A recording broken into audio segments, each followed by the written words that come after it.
So I hope everyone enjoyed the networking, the coffee, all that. We're gonna have like four main sections today in our panel. We're first gonna talk about sort of these people, these honored panelists that have come here, their journey to leadership. We're gonna talk about the philosophical ideas of leadership. Then we're gonna have a pretty large section of any audience questions, any personal questions, anything you wanna ask. And then some information about some upcoming events this week. So really, we're gonna have a lot of time for questions, but keep them until the end. And then I guess let me introduce our panelists. So on the left right here, we have Maria Munoz, who is a research fellow at the Middle East Forum, which is a think tank investigating current events between the Middle East and Western countries. She transferred to UT Austin in the fall of 2021 after completing a paralegal studies degree at ACC. She graduated from UT in May of 2024 with a Bachelor of Arts in International Relations and Global Studies, a minor in government, and a certificate in security studies. And on my left, we have Carrie Craner, which is the ACC Senator for the Rio Grande campus. He attended ACC first in 2014 and most recently in 2023. Since then, he has joined the Student Government Association and was elected to serve as Rio Grande's Senator for the 2024 to 2025 year. He ran on a platform that ACC should be for everyone and that non-traditional students at ACC should receive the same support and resources as other incoming students. So with that, let's get a round of applause.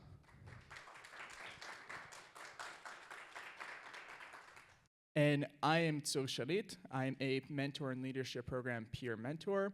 I am doing a peace and conflict studies degree and a philosophy degree at ACC. And I'm also the president of ACC's first chess club, the Checkmates.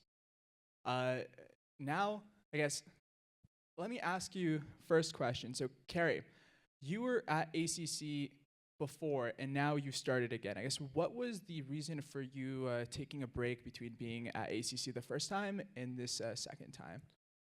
Yeah, it's a great question. The reason that I took such a long break was because I didn't really like being in school. I had just gotten out of high school.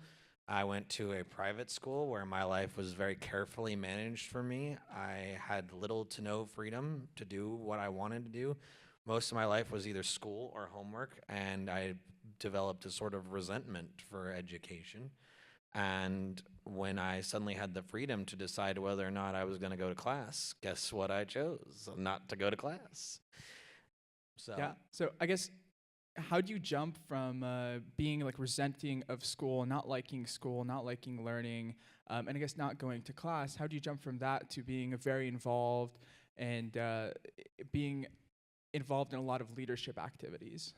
Well, I'll tell you, I kind of was surprised myself that I enjoyed the SGA so much, but it's been one of my great honors. And the one thing I'll say is that I was doing a job that paid well, was really easy. I mean, like, it won't be long before one day AI can do that job and do it well. But I was sitting there, and I had done it for 4 years, and I was thinking to myself, if something doesn't change right now, then this will be the rest of my life. I will die doing this same job, having never challenged myself, having always taken the path of least resistance. And luckily, layoffs happened, and I could have jumped ship to another department, and I probably would have been fine. I was a top agent.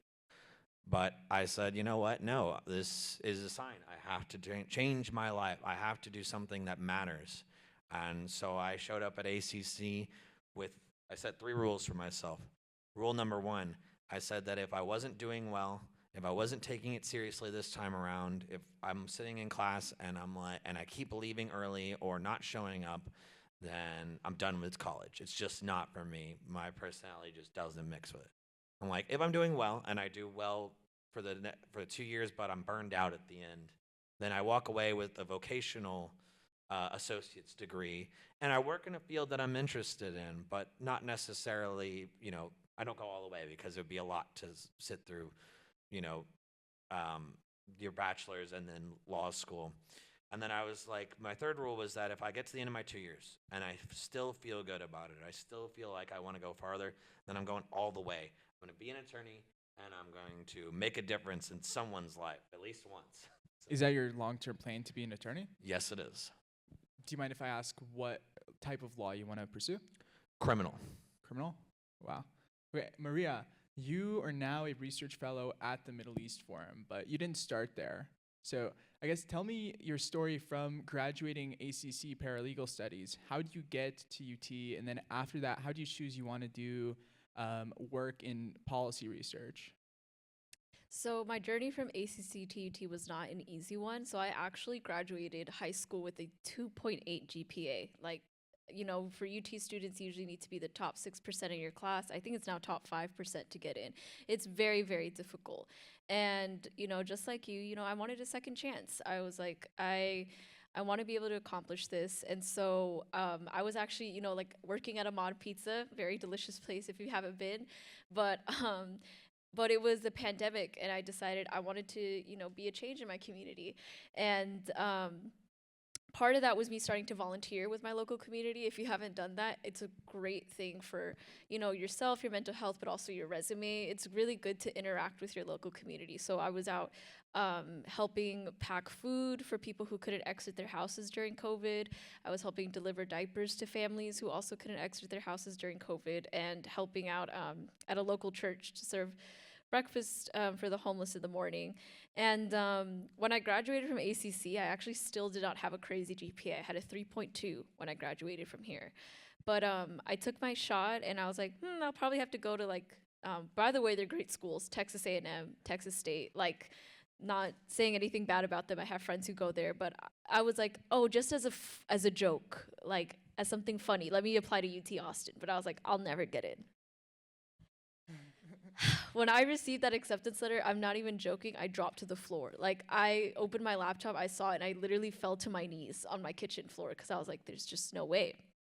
But anyways, I decided that I wanted to be in international relations because I'm from Colombia, and during the year that I was born, sorry, this is such a long story, but actually there was a conflict out in my country, and quite a lot of kids the year that I was born died or were kidnapped. They didn't make it. So I felt that I got a second chance to be here, that kids in my country did not have. So I wanted to be part of that, but I didn't know exactly what I wanted to pursue yet. During my time at UT, I started going to a place called Texas Hillel, which is like a Jewish cultural center.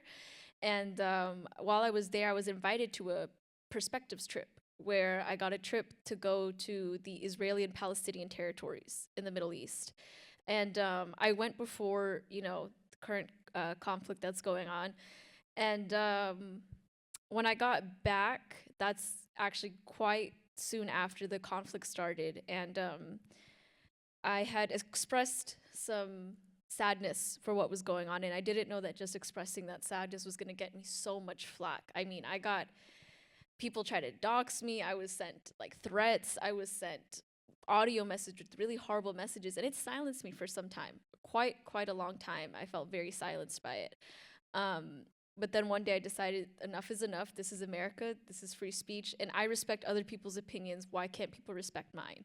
So I decided to go back to those territories a second time and do news stories. I showed people through social media and I guess freelance journalism what, this conflict, I try to humanize it all around, not just this side or this side. I try to humanize it all around to show people that these people are not just news headlines. There are people who are suffering here. And obviously my religious beliefs tell me that I have to feel compassion for everyone who's suffering, not just one side. So I did that, and through that I got a fellowship with Maccabee Task Force, and then after that I got this fellowship that I'm in right now with the Middle East Forum, where now I'm writing on these issues in the Middle East. Amazing, thank you. So what are your future career aspirations from here?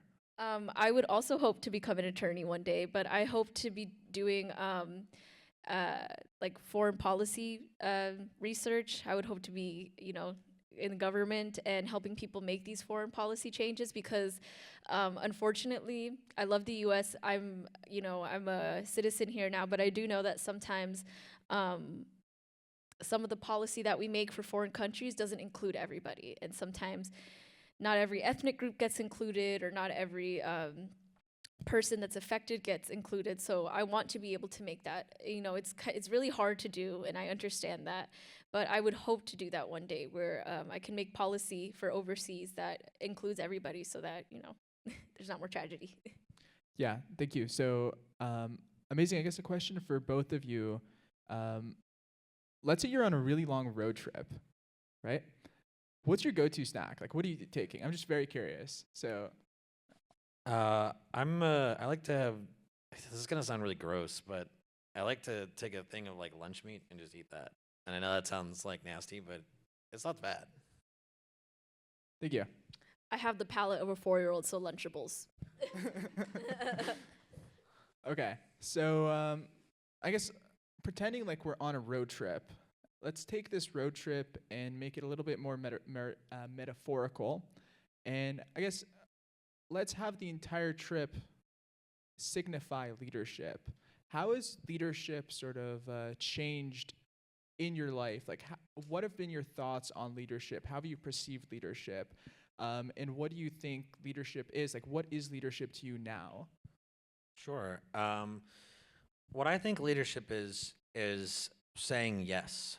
It's saying yes to the people around you. It's saying yes to the people who need you. It may not be, you may not do it because you love it, or because you want it, or because you're going to be rewarded for it, or because someone's going to say, hey, thanks for stepping in on my behalf. You do it because the people need you. That's what I've learned about leadership in my time, is that you do it not because you were asked to do so, but because you saw a need in your community, and you said, instead of trying to pawn that off on somebody else, instead of trying to talk somebody else into being a leader, I'm going to step into that role. And I might be afraid. I might be afraid of that no one's going to listen to me or care what I have to say, but I'm going to do it anyway because the people need me. That's what I've learned about leadership. For me, especially I think I learned this lesson the most, like when I went to the Middle East a second time. And like I said, I had gotten really horrible messages on social media for weeks. And that can be really scary to voice your opinion after that. But I had to realize, even with some people who were sending me these messages, sometimes I responded back. And I learned from this that I have to come in, even when people are being like this with me, I have to come back at it with kindness. I know it's so corny, kill them with kindness, I know.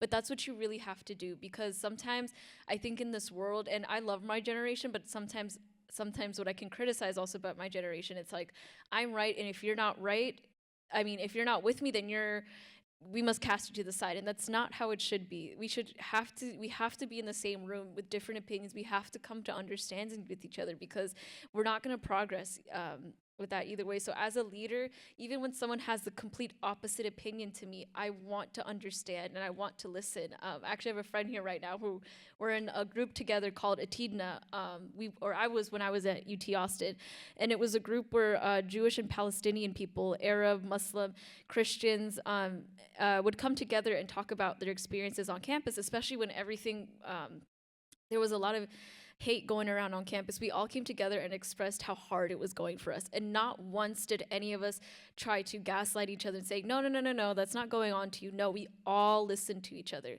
And it was a very healing space, because we could all be for each other in all of this. And I feel like that's what makes a great leader, is even when someone has a complete opposite opinion to you, you approach them with kindness, you approach them with compassion, because in doing so, most likely they will revert that same energy to you. Yeah, and I think another great point to add is that I went to an event last night, and a prime minister of a pretty prominent country was there, and the person who was introducing the prime minister said that very frequently we lose the person and we talk about their position. We talk about what the person does, what their position is, and we don't talk about who they are. And a big aspect of leadership is to address the person and not the position. So I guess what are some practical steps? Like how can you, as a leader, talk to people who aren't necessarily cooperative or maybe are more prominent than you and don't necessarily want change? How do you deal with that conflict? Yeah, so for me, the first thing I do is I couldn't tell you how many students there are here or at my own campus because I don't believe in the numbers because reducing people to numbers makes them not think of you as you're not a leader anymore, you're just a manager, you're an accountant. And if you want to talk to people, you have to go to them where they live. You have to reach out to them. And I'm an extrovert, so this comes really easily to me. But I see somebody who is sitting and thinking to themselves, not really doing anything. I'll reach out and talk to them because you can't give orders down from on high. You can't stop people from fighting if you're not willing to go down there and get in between them. That's the way it is. You have to be physically there, you have to be emotionally available, you have to be present amongst the people that you are looking to lead. And someone isn't going to hear you if you're shouting at them from across the aisle. If you're shouting at them from on high, they're not going to hear you. They're not going to be interested in what you have to say, because why should they? You don't know anything about what's going on with them. You're not empathizing with them. You're not walking in their shoes, to use that old cliche. You haven't taken an interest in their world. Why would they take an interest in yours? Definitely. So being honest, being open, and really going down to the level of people. I think a big lesson I had to learn is everyone is entitled to their own opinions and beliefs at the end of the day.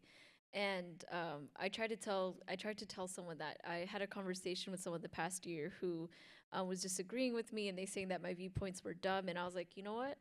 And that's your personal opinion, and that's okay. I'm not going to try to change that. I'll just get frustrated myself trying to do so. But also, yeah, I think sometimes people forget that this is a country with free speech. People generally forget that. And yes, that can go both ways. That can go to very bad angles. But I don't try to silence those people because I know that if they were ever to come into power, maybe they'll try to silence me because at some point, if I was in a position of power, I tried to silence them. It can just go to that back and forth. So I don't try to silence anybody at this point. But I also hope that no one tries to silence me. And I'll never let that happen again. But at the same time, as everyone's has the right to their opinion, I know that I have the right to my opinion and beliefs as well. And I have to be strong in them. And I tell other people, even when they have the complete opposite beliefs as me, I want people to be empowered and to be empowered in their beliefs. So I guess raising the stakes a little bit, how do you deal with systems, entire countries or colleges or whatever, not taking any specific examples, but how do you deal with systems that don't want to change? The first step is to say something. That is the first step to changing any system, is to point out the issues, is to say that there are problems, because these things die in the dark. If you don't care, if it's not important enough for you to speak out, then it's not important enough for someone else to change.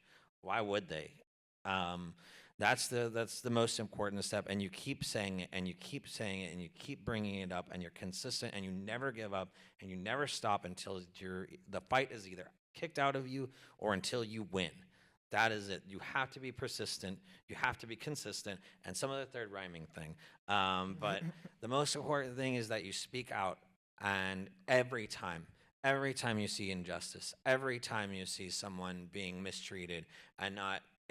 Even if it's just a little, even if it's a microaggression, I don't know if people still use that term, but even if it's something small, something little like, you step in and you say, hey, you shouldn't talk like that. That's not how people, communicate with each other. And you make everything a big deal, and people are going to call you, they're going to say, don't complain, don't do this, you're just making the problem worse. But until the problem is addressed, and until someone, to quote the Lorax, unless someone like you cares a whole awful lot, things aren't going to get better. They're not. Yeah. No, please. I actually want to go along with what you're saying. I have 2 points on that. It's one, keeping persistent, but in that, you have to accept that there will times you'll be rejected. I remember I was bringing up to the dean of my college. I won't say I know I go to UT Austin, but it has several colleges, so I won't say which college. I brought it up to the dean of a certain college. Hey, there's kids getting assaulted on campus. Like, what are we gonna do about that? And she said, what do you want me to do about that? Straight up. Right. Yeah, I know.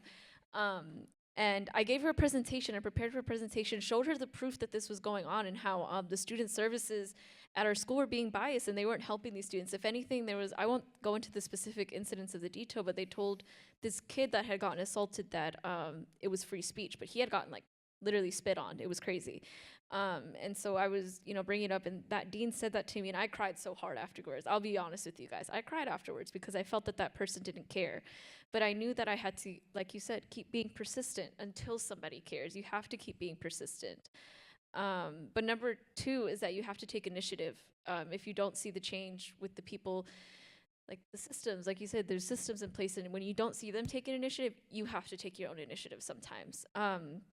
I bring up an example. When I was in DC, I went to the congressman that represents my district, and I told them, hey, there's these schools that are performing not very well in Austin, and they happen to be schools that all have high Latino populations.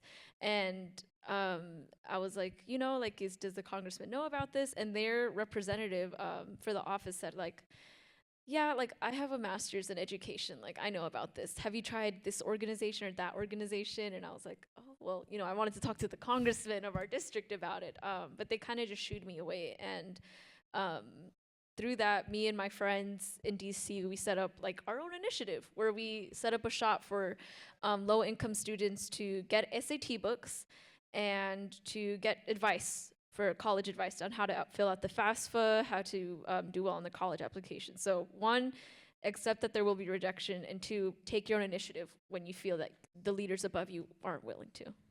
Yeah, that's awesome. Taking initiative. Yeah.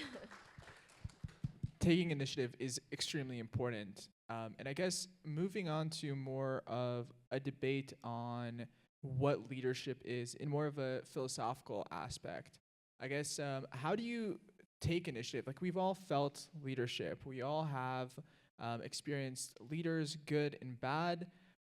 So I guess, what makes a leader? And then what makes that leader good? What makes a good leader? What makes an effective leader? I think the most important thing is to understand the nature of leadership. And I think what people don't realize is it is a burden. It is not a gift. You are sacrificing essentially your life for the people around you, because your life consists of I'm not saying you're going to die, but I hope none of you are going to die being leaders, but you are taking your time and your experiences and you are giving those to somebody else. And that is leadership. You are giving your life for others. And once you recognize that it is not a great gift, it is not a toy to be played around with, it is not something to self-aggrandize or to build yourself up, but rather you're giving pieces of yourself to the world around you to make it better. That is how you be an effective leader. You realize that it's not for you, it's for everyone else. And they're going to see the benefits of your hard work. And, it might not be a situation where people come up and say, hey, thanks for what you did. It might be a situation where nobody even knows what you did. They don't even know that you were going to bat for them the whole time. But you did it because it was the right thing to do, and that was the main and should be the singular reason why to do anything, is because it's what's right. It's what's just. It's what the people deserve. Because how many times have you had to make a choice between the lesser of two evils? That's just not good enough anymore. That's just not going to cut it. Things are getting worse every day. Infrastructure is decaying. The climate is collapsing. There's outbreaks of violence all throughout the country and in the world around us. And just doing the bare minimum, just doing good enough, just, being the lesser of two evils. Well, at least I'm not as bad as the other guy, isn't going to cut it anymore. You have to be great. You have to put your whole self into being a leader. And you cannot give up on it. You cannot give up on the people that you have chosen, that you have accepted the responsibility of leading?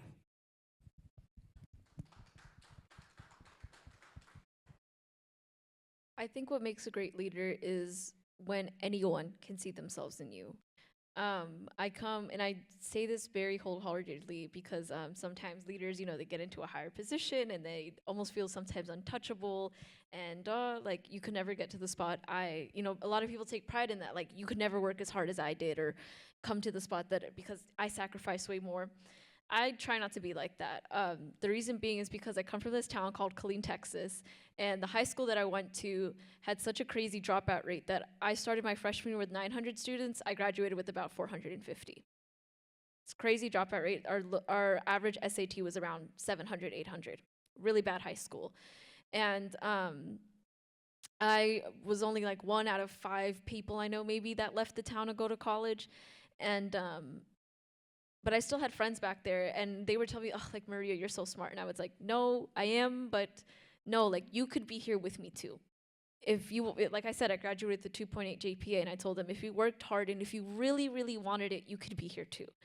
And I tell that to people all the time. Like, yes, like some of us, might have better talents in certain places than others, but you can make it too. And I want other people, like one day I would love to open up a center where people of all classes, colors, races can come and get education and be able to get those resources, because I want people to feel like they can make it. And when I lead in whatever position of power I am one day, I want people to feel like they could make it to the same spot that I did. So what would you say, what advice would you give to students who, I guess the students who aren't in the room, what advice would you give to people who aren't necessarily the most extroverted people? They don't know if they're able to take so much responsibility. They don't know if they want to be leaders. What advice would you tell them? Well, persistence is important. All the things we talked about, those are important aspects of being a leader. But you're not going to be a leader every second of every day of your life. In fact, you'll probably get to at least have breakfast before you start leading anyone. The trick I think, to being a leader, and it can happen to anybody. You don't have to be extroverted. You can be introverted. You can be, was it the ambivert or something? The real question of whether or not you are going to be a leader is whether you see an opportunity to help others and you say yes to that opportunity. If you say yes to that, guess what? You're a leader. Imagine this scenario. You're in class and you're rocking this class. You are doing better than everybody else, because you can see everyone sweating every exam, but you're over here comfortably sitting in an A.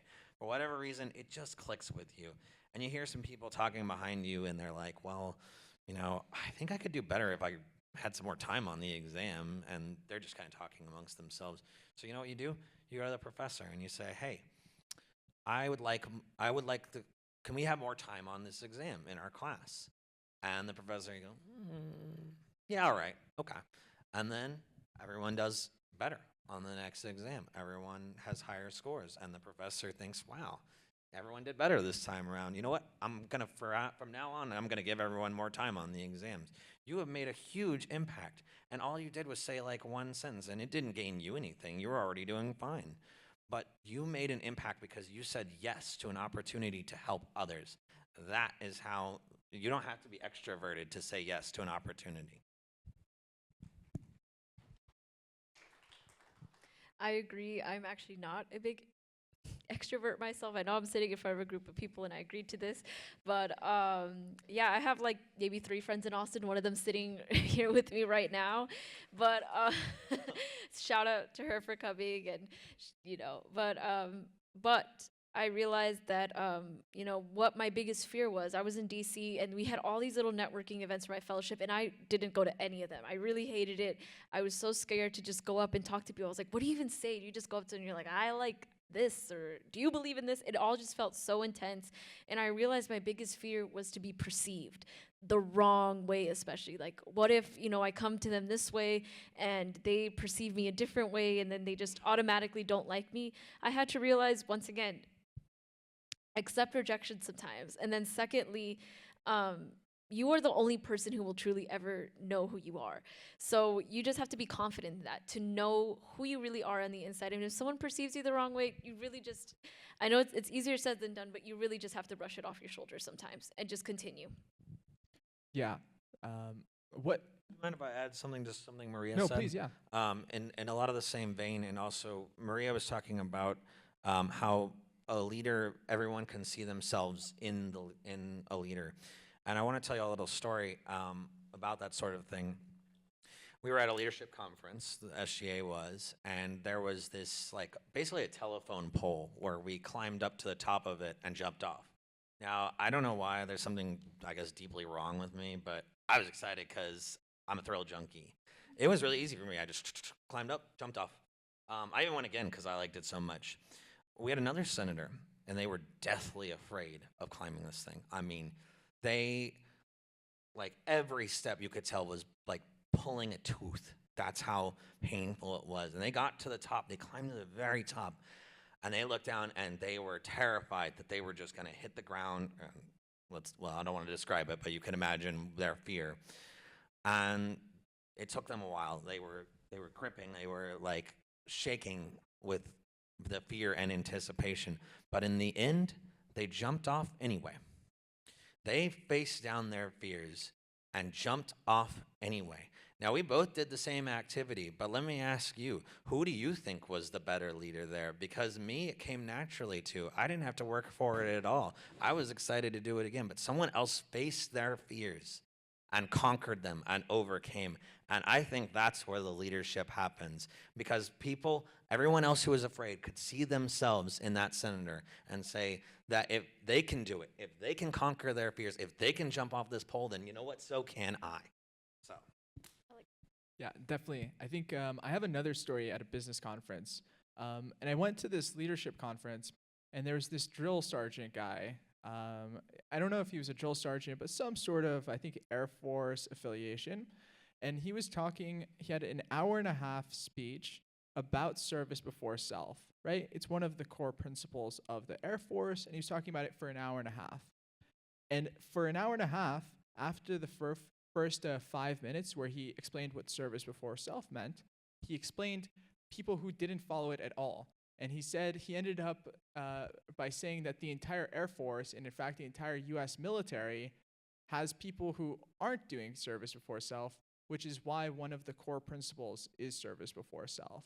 So I guess, how do you go from a place where if you are at a place where no one's being a leader, everyone is focusing on themselves, people are very restricted, people don't feel like there's no point to lead anything because this just isn't going to go anywhere. So how do you, what are some practical skills that you can develop to help create environments that foster leadership? Sure, yeah. If you're ever in a situation and you're looking around and everyone's kind of looking at each other and nobody's doing anything, that's your moment to be a leader. Those are the moments where if nobody else is I don't know how everyone feels about Harry Potter, but the movie The Prisoner of Azkaban, he was waiting for someone to come and save him. He remembered that somebody had came and saved him. But what had actually happened was that he had traveled back in time and saved himself. And that's what's happening. You can't sit there and wait around for someone to step into a leadership role. If you're just sitting there with everybody else and no one else is leading, that's your moment to step into a leadership role and be a leader. When you see that there's, you don't have to necessarily jump for it, but if everyone's just kind of sitting around and everyone's like, well, who's in charge here? Be like, hey guys, you know what? This is what we're gonna do, and be decisive. It's a lot better to make a decision. I know that, obviously, you don't want to rush every single decision, but being indecisive can be one of the biggest Achilles heels to any leadership. If you're so fraught with oh, what if I pick the wrong option? Just flip a coin and go with whatever the coin says. At some point, you have to make a decision. That can be the hardest part of being a leader, is making that decision. And that's the burden you take on when you choose to be a leader, is to make decisions when it's hard. And so, like I said, if you are ever sitting there waiting for somebody else to make the decision yourself. Do it yourself. Beautiful. And I think something I want to add to this is there's a very famous quote in the Jewish tradition, and I know it by heart because it's on the top of my LinkedIn profile. But the quote is from a very famous sort of rabbinic commentator, and he says that the risk of a wrong decision beats in any situation the terror of indecision. And really, that if you're in a situation where you have to make a decision, just make the wrong decision. Make a decision. Do something. Try leadership. Try something before you don't do anything. So. Yeah, I think I was in that situation last fall when I was stuck in a bit of an echo chamber around me, especially on social media. I was seeing, even though I had a personal experience and had a personal tie to what was happening in the Middle East, you know, knowing people who had died there, all of this, like, I was stuck in this echo chamber of everybody who had no ties to what was going on, saying their personal opinion on everything and just villainizing anybody they could. And it was really sad. And it was to the point where they were dehumanizing entire groups of people. And I finally had my breaking point and realized I have to be, even if this is scary, even if I'm saying an opinion on social media in my echo chamber that not others were hearing at the time, I had to be the one to break the echo chamber. I have to do it. And it was really terrifying. But after I did so, there was other people who were asking me questions, who wanted to know more about it, who wanted to, and even told me, like, I've never seen this side that you're speaking of. I've never even saw the news on what you're talking about. Like, everything you're talking about, I've never seen before. And even though I, you know, was showing everybody physical evidence of what was happening, and I realized that nobody would have ever seen what had happened to my friends, especially in the Middle East, had I not gone and said something. And I feel, you know, I don't want any rewards. I realized I didn't want a single reward for it. I don't want a journalism prize, a Nobel Peace Prize. All I wanted was for people to humanize each other again. And that's what you have to do sometimes. If there's an echo chamber around you, people who don't want to take actions, you sometimes have to be the first person to break it. Yeah, I feel like that's a great point, that when there is such a large degree of conflict, in today's Middle East, you have to start not by coming in and making all these decisions and, oh, I'm going to do X, Y, Z. No, you have to start practically, and you have to start through humanizing people. And in order to be able to lead people, in order to be able to help people, you need the sides to see each other as people. So I think in like a really large situation like the Middle East, that's a great first step. And Carrie, like you said, in a situation like your classroom, if no one's doing anything, also standing up and saying something is also a great step. With that, I feel let's move to some audience questions. If you guys have anything. Yeah.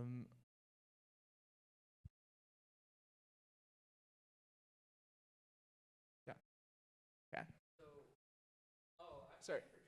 Okay. Oh, yeah, you can project. I can hear you.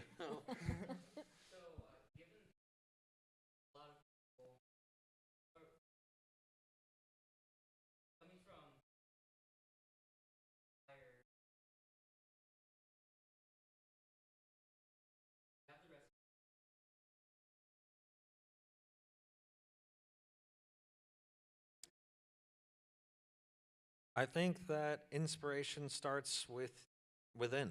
I believe that if you're going to inspire others, you have to believe in yourself. Because if you don't believe in yourself, why would other people?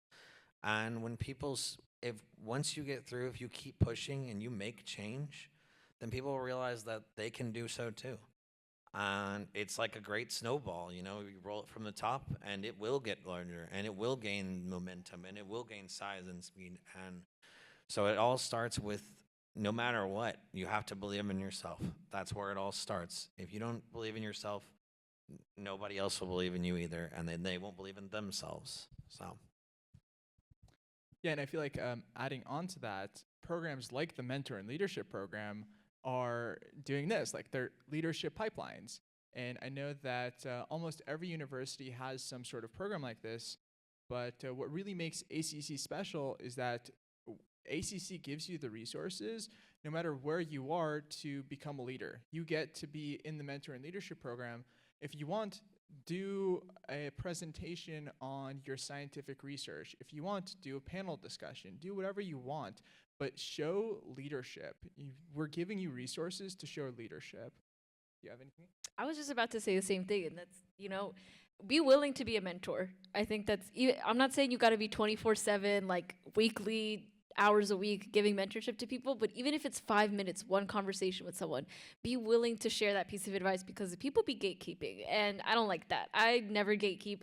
If anything, like even in random conversations, like I was working a serving job, and someone was telling me about their son that wants to go to pilot school, and I was like, did you know about the Air Force? Like, you should tell him about the Air Force. Like, you should tell him that they'll cover his pilot school. Like, any chance that I get, I will give advice to somebody if they know nothing, like, about any resources. I will give them the chance to tell them about resources. So be willing to share, be willing to be a mentor, even if it's just a little bit. Absolutely, and also be willing to be a mentee. Sometimes leadership is not just about being the big macho person telling people what to do. Sometimes it's about listening. It's about hearing other perspectives, humanizing perspectives. And a lot of times, it's not about what you're able to do. It's about how you're able to listen, how you're able to empower others. So I guess to the panel, what practical skills can you use to empower others? How do you empower a team or people who work with you to be leaders, even if they're not drawn to it? I think that if someone shares, a good practical skill, a good rule of thumb is that if somebody shares with you something that they are proud of, an accomplishment, they're like, yeah, I came back and I did engineering. Be in awe of them. Take joy in their successes as well, because that's what they want from you. That's what they need from you. They need to hear from somebody that what they've accomplished is really impressive and it's really good. And that's, to me, a good rule of thumb is that I think we've got a future leader right there, speaking up and speaking out. But, being, as I said earlier, being present, but also taking part in someone's joy and the things that they're proud of. I am atrocious at math. So when someone tells me that they're good at it, that it comes naturally to them, I'm like, wow, that's a really great skill. I'm envious, and recognize that the things that the people around you are good at and laud them for it. A good leader gives lots of praise, accepts blame, and rarely, but only when necessary, criticizes. Those are the three big keys. But mostly praise if you can. I would say somewhere in 95% praise and maybe 5% criticism, and it better be good constructive criticism. Yeah, be personable. I think I've said before, we've already talked about like how people should be able to see themselves in you as a leader, but yeah, try to be personable with people. Don't try to be like, I'm the big boss man, like I'm above you. Like, no, people want to feel relatable to you. They want to be able to feel that they can be comfortable with you. Obviously, you don't have to tell each other your family secrets or anything, but yeah, like, try to relate to that person in any little detail that you can. Definitely, yeah. Any more questions?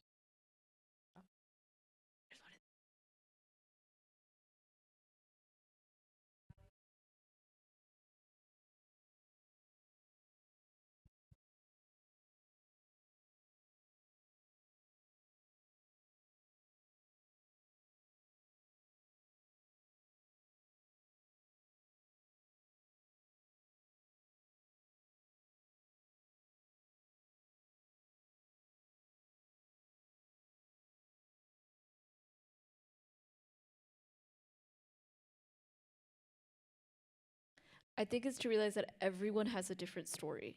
I think, I know that I'm a bit different in a lot. I go to, UT Austin. UT Austin is very liberal, and I have no problem with that because I know that my backstory is different. I come from Colombia. In Colombia, we unfortunately have faced a lot of violent militaries with communist values, so I tend to not really be towards leftist values. But all my friends around me are, they vote left, they are liberal, and they know that I'm conservative. There's no problem between us. Actually, my best friend, she's here too. We are on two different sides of the political spectrum, but that's not how we see each other.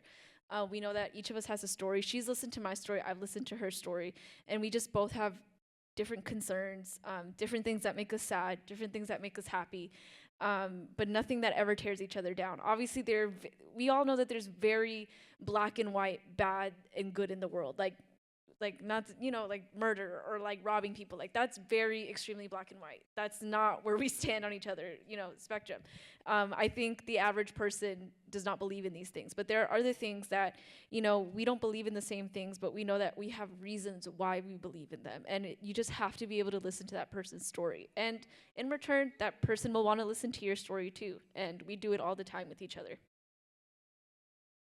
For me, I think that the first thing is to find common ground with someone that you maybe there are people I've had in my classes that just rub me the wrong way, if I'm being really honest. I'm just like every time I talk about but then I think about the fact that we're all in the paralegal program, and I think about how they appreciate the law in the same way that I do, and maybe we have different approaches, but we all are interested in the law. So that's, it's like breakfast at Tiffany's. That's one thing we got. And the second thing is to,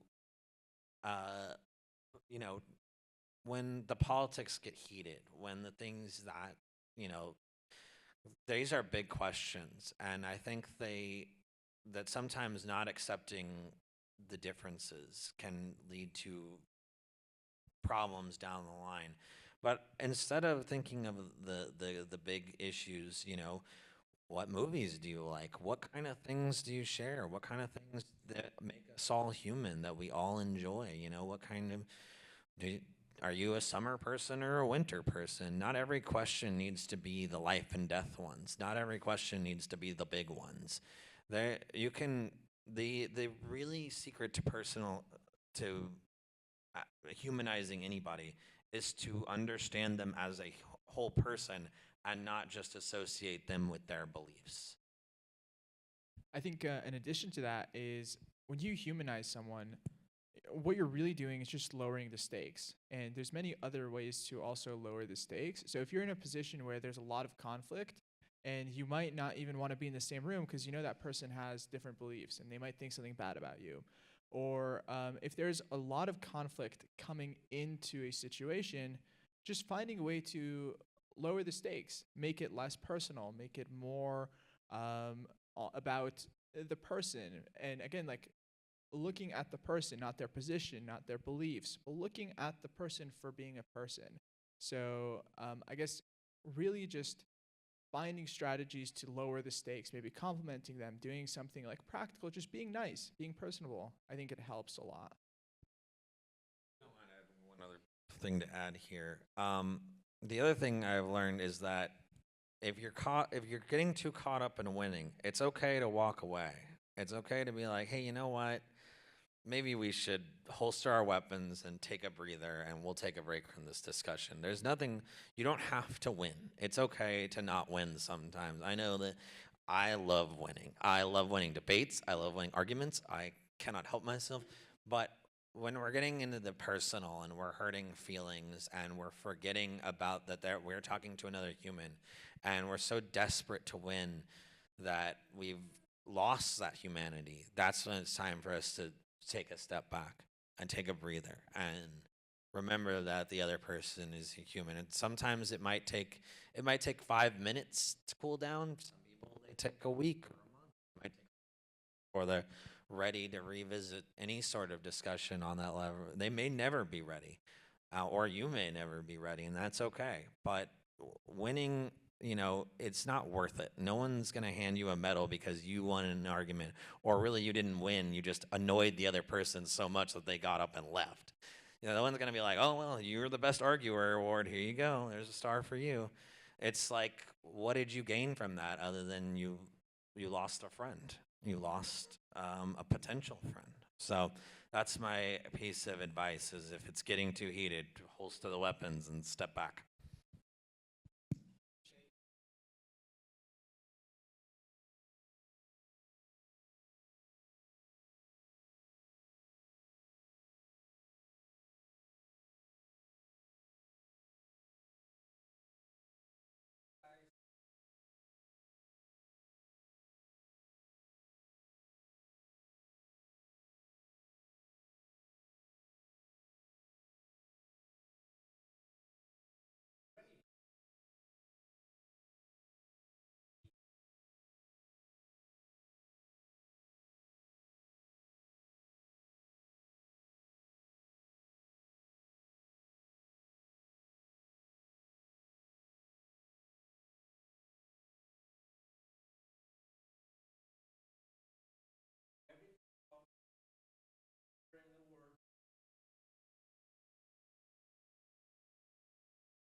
Yeah. So first of all, we as humans did not evolve to be leashed to our phones.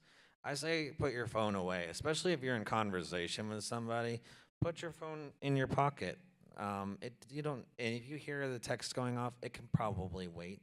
And even if it was urgent, I guess call, right? The other thing is that there's no computer. I used to, for 4 years, I worked with an AI. I've worked with computers. No computer can make something as beautiful as the world around us. Near the parking lot are these beautiful yellow flowers, and no AI can replicate that. It might be able to paint a picture that looks kind of close, but it can't create beauty. It cannot create life. It can only replicate or imitate or do an impression of life. Life is around you. Life is all around you. It's not in your phone.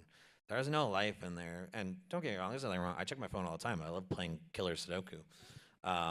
And if y'all want to know the difference between that and regular Sudoku, I'll tell y'all. But, stop and appreciate the beauty of the world around you, because these things, these technologies, these are just tools. And, I don't know about you, but I don't listen to a whole lot of tools. I I believe in appreciating art, things made by human hands that don't devalue and don't disconnect us from the world, because like you could be connected with somebody in social media, but do you truly know that person? And plenty of people, there was a beautiful documentary about people who play WoW together and they became really genuine friends. But they could have been playing any game and become genuine friends. It wasn't about the game, it was about the connections they made. Human connection, connection to the world around you. That's what matters. The AI cannot replicate human connection, no matter how hard they try. It cannot think, and it does not have values or a soul with which to appreciate the world. Yeah, I completely agree with that. Get off your phone sometimes, and I think I've made this joke so many times on as part of I have a social media account where I do the activism, and one joke that I make probably at least once a month is this is the result of TikTok University. Like I'll show an event where somebody assaulted someone or someone did something really, you know, racist at a college, and I'm like, this is exactly the reason. The reason this happened was TikTok University, and the reason I say that is because I believe that a huge reason that I got hateful messages and bullying was because people were looking at these AI generated videos on TikTok, explaining these world conflicts to them in 60 seconds. And how can you possibly understand something in 60 seconds? I got so many hateful messages, and there was one friend who was really coming at me really rough and through text messages, and we just decided to call. We called and we spoke for about an hour about the conflict in the Middle East. And like by the end of it, they were asking me like, "Hey, like, do you ever just want to talk sometime? Like, it doesn't have to even be about this. Like, do you want to just catch up sometimes? I'm gonna get emotional about it, but do you just want to talk?" Um, and I realized that they had gotten so indoctrinated by TikTok University that they forgot to see their own friend, me, someone they grew up with, someone they had spent holidays with, as a human. And you're right, like sometimes you just need to talk to each other again, because you can get so influenced. Even I can get, anybody can be victim to it. If a video is good enough, you can get influenced by anything. And sometimes you just got to get away with that, because you know, sometimes social media wants you to have a certain opinion, and sometimes you just got to get away and talk to people again. Just talk to people. If you real life, even if it's a phone call, talk to people. Yeah. So I guess addressing the question a little bit more, should there be any governmental regulations? Should there be anything official to, I guess, stop AI videos or to stop things that aren't necessarily true from spreading online? Or is that more of a slippery slope? I kind of, this is a question I'm not so sure about, because uh, I don't know how many of y'all have seen Jurassic Park. Great movie. Best scene in the movie is when they're sitting around in the lunchroom discussing the dinosaurs. And one of the scientists, he goes, you know, the world's just changed so rapidly, and we're just running to catch up. You know, we're running to catch up with our own technology. The most important thing is that this technology is here, and it is here to stay. It is not going to go away tomorrow. It is not a fad. Paul Krugman thought the internet was going to be a fad. So, people have been wrong many times before. Even if AI does end up being a fad, it's better to treat it as something that's here to stay. In that case, you need to decide now what you think about AI, and you need to start making decisions for yourself about whether or not this is a technology that you think should be used, and can it be ethically wielded. I'm not sure I can answer that question for all of you. I think that's a question that you should take home for yourselves, because at the end of the day, we're all going to have to grapple with this technology, and we're all going to have to learn to live with it. And it's best for you to know how you feel about it than have me sit here and tell you. I agree as well. My opinion is that it's already advanced too fast, and policymakers have not even remotely started to make regulations for it. But I don't think we're too far gone. I think we can start, but it has to start soon. But I also would not even know how to even regulate that. It's already so far gone. Yeah, so that's a great segue into sort of a discussion on there's so many things wrong with the world. There's a lot of beautiful things. The world is the most beautiful thing that we've ever experienced, but there's so many things that we can do, so many things that we can fix. How do you choose a thing to start with? Where do you start? Well, I think you need to look at who is really responsible for the great ills of the world, because I think that these large corporations have tricked all of us into footing the bill for their mistakes. How many times have the American people had to bail out a corporation because it didn't manage its money well? Meanwhile, it's telling people, oh, well, you got to make sure you have a savings. You got to make sure you're prepared for something bad to happen. And yet they can't manage a crisis when it comes down. When the BP oil spill happened, guess who came up with the carbon footprint? A marketing company hired by BP. And this isn't, you can be conservative or liberal and recognize that the corporation's unchecked power is too much, that they have, and it's part of the way our laws are set up, is that they have a fiduciary responsibility to their shareholders to make the most profit possible at this moment. There's no incentive to, doing better, because the law actually forbids them from doing so. So that's where, if corporations are going to change, if we're going to change, instead of, fretting every time you don't recycle and, having all this anxiety about climate change, or having anxiety about conflict, look at who's profiting from these conflicts. Look at who's profiting from not having to change their ways. Look at who has the most to gain from not doing better. Before you blame yourself, look at the people who are getting away with this massive heist of our country, and ask your lawmakers, ask your leaders to hold them accountable for what they've done, to hold the Dow Jones Chemical Company accountable for spilling gallons and gallons upon gallons of chemical waste into water spillways, BP for what it did. The 2007 housing crisis was based around subprime mortgages being bundled, and one person went to jail for that. One person received punishment for a massive failure of an entire system, and the American people footed the bill for that. And if you're tired of footing the bill, you can be Republican, Democrat, Libertarian, Green Party, it doesn't matter. The people should no longer have to foot the bill for the mistakes of corporations who are being reckless and negligent. So call your lawmakers, call the people in charge and say, hey, I expect you to hold these people accountable. I expect them to fix the mistakes that they've made, because you shouldn't have to change. I promise you, you overhaul your life, you will not solve climate change. It's a nice thing to do, great. I'm glad that you've decided to be green. Don't stop being green if that's your thing. But even the government coming down and forcing you at gunpoint to recycle wouldn't make a dent in the problems that we're facing. The corporations are the ones who have the responsibility, and they need to be held accountable. So first step, you would recommend speaking out against the corporations. Speaking out, calling your lawmakers and saying, "Hey, I expect you guys to do something," because the social woes, whether or not it's right for, two men to be married, whether or not, it's these social things, we can handle those, but those aren't going to decide whether or not the country collapses. The economic issues, outsourcing to other countries and paying them. When I was working for Accenture, I made $22 an hour.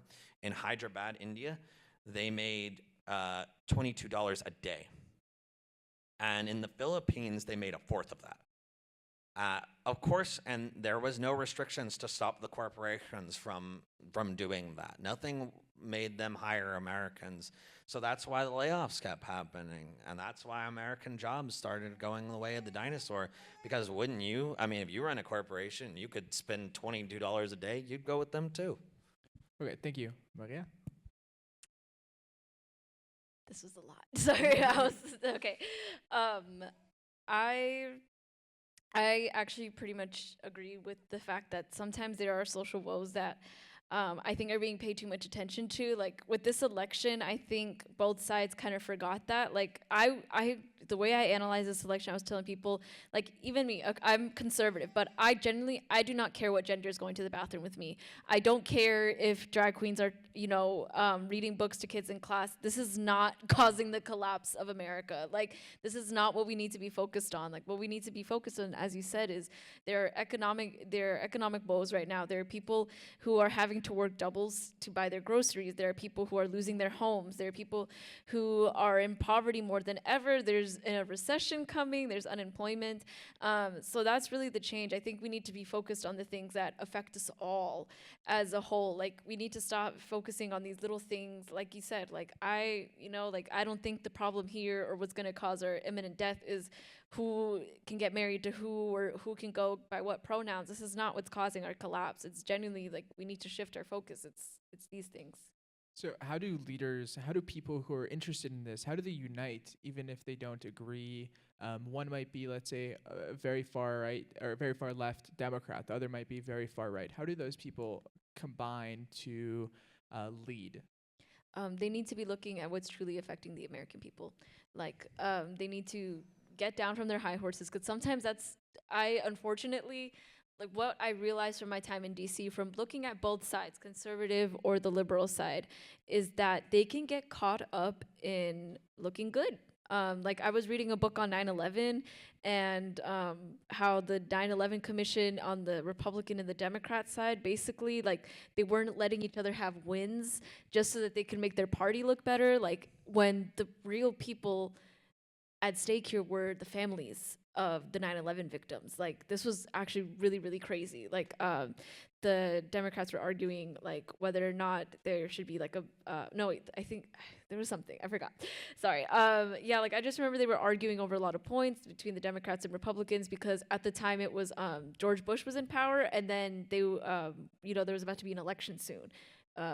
So they were like, we want the Democrats to be in next, and the Republicans like, no, but we want to stay as a party. But that's not what was important at the time. If it was Democrats or Republicans who stayed in power, it was, well, how are the victims of 9/11 going to be feel safe again? Are we going to give them answers for why this happened, why their families died? This is what was important. So I feel like that's what the far right and the far left and the people in the middle need to know, is that the people are important, not the titles, not what prizes they're going to get, not what honors they're going to die with. Like, it's the people. So really informing yourself of what's happening beyond all of the political game. What's happening practically? Like what economic decisions are happening? What things are changing in the world? More than just what is the latest political issue that one party really likes, the other party really doesn't, right? I think that also we should think about the fact that, I mean, both sides, clearly something has to change. Both sides are desperate for change. We haven't quite figured out what changes need to happen, but both sides want something to change. And that's a place to start. Let's start there. Let's start with the fact that things need to change at all. We almost all agree that the status quo, that things cannot stay as the way that they are. We don't know necessarily what direction we can go from here, but we can all look at the status quo and say, it's not sustainable. It's not feasible for us to stay this way. We cannot stagnate anymore. That stagnation is equivalent with death. It is, when something stops moving, it dies. That's just nature. That's the fact of life. When empires are unable to put out their fires anymore, that's when they collapse. This is the natural law. So the people, both sides have recognized that they would like things to change. I don't know a single person who thinks that things are totally peachy right now. So that's where we start. We start with that common ground, and then we start looking at, well, what needs to change specifically. But if we all agree that something needs to change, we can start there. Awesome. Thank you, guys. Any more questions? Please.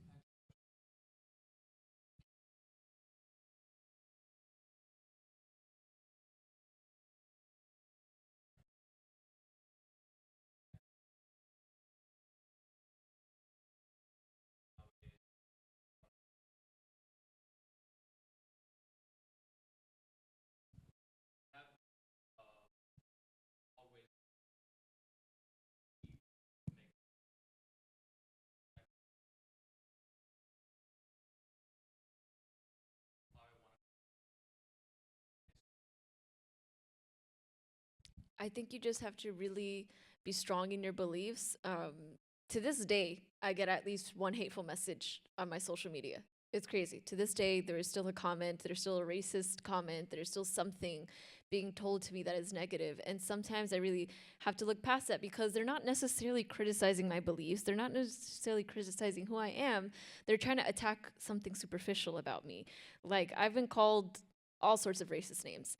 And I had to realize, oh, at some point they can only attack this about me because this is they know that they can't attack my actual character. They know that they can't actually attack, like, oh, you're intellectual, it's all bad, it's all wrong. No, they have to attack something superficial. They have to go way below. They have to go low to even attack me. And this is how you sometimes have to go about things. Like, you have to be strong in your beliefs, and you have to know that sometimes people will attack you for things that are just very superficial because they know that they cannot actually attack you for your character or for how intelligent you are. And now if they do, like I said, brush it off, because sometimes it's just you can't change it. I think I one time heard a statistic that 1 in 10 people are not going to like you. There's somebody in this room already that probably doesn't like me, and that's going to be okay. Do you mind if I hold her? Thank you. Do you mind if I hold her up here? I think she's getting a little fussy, like my baby sister. Oh, okay. Thank you. You can hold her up here. Of course. Special guest, yeah. Third panelist. No, this is coming up. Yeah, there you go. Love that. This is leadership. Yeah, this is. If you don't mind, I'll take a stab at answering your question as well. One of the things is to know what time it is. And I know that sounds goofy, but is it a time for compromise, or is it a time for you to stand firm in your decisions? And knowing what time that is one of the key important parts of leadership. My thought is, if someone is arguing with you, ask yourself, are they arguing in good faith or not? Are their questions really meant to bring about discussion? Do they have legitimate concerns, or are they just questioning it because they don't like you? And if you can get to the heart of that, you will know when to make the decisions and when to sit there and compromise. Because there's been SGA was having a discussion about autonomy. This has been a big discussion for us about being an autonomous body. And some people had legitimate concerns. Some people, they didn't like the way we went about it. They didn't like that we were having discussions without the entirety of SGA. But the discussions we had were just like, okay, you already agree that we're going with autonomy. How should we pitch it to the rest of the group? So there was nothing shady or untowards, but we were being painted in that light because the people, they just didn't like the idea and were arguing in bad faith. So when I recognized that they were arguing in bad faith, I said, okay, bring me legitimate concerns with autonomy, and there were some. I was like, or this discussion is over. We have nothing left to talk about. You can vote whatever way you choose. And that's, I think, the secret when you're in a leadership position is is the concerns that somebody, are they bringing them up because they are legitimately concerned and they need to be assuaged or maybe even met in the middle? Or are they bringing that up because they've decided that they don't like this idea and are working backwards from that point? That would be what I would keep in mind.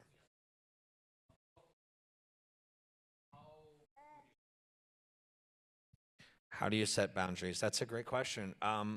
Leave the table.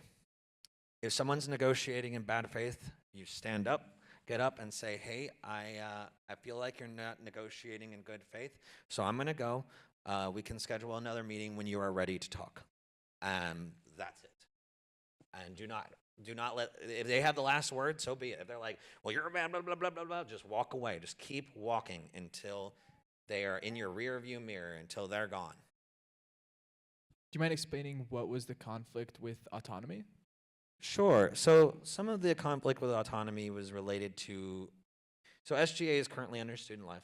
And some people felt that the legitimate conflict with autonomy is that, are we going to be able to function well without having access to student life's resources? It's certainly a worthwhile discussion. Me personally, I think we'll be better off. I'm on the pro autonomy side. But there are other people who are like, well, if we can get student life to kind of give us what we need, then why would we risk, autonomy? I just think it's worthwhile because SGA functions very differently to the other organizations in student life. But those are the legitimate concerns. The illegitimate concerns were that the people who are pro-autonomy were shady, which is just, to quote the dude, that's just like your opinion, man. Yeah, thank you. We have time for one or two more questions if anyone has. Sure.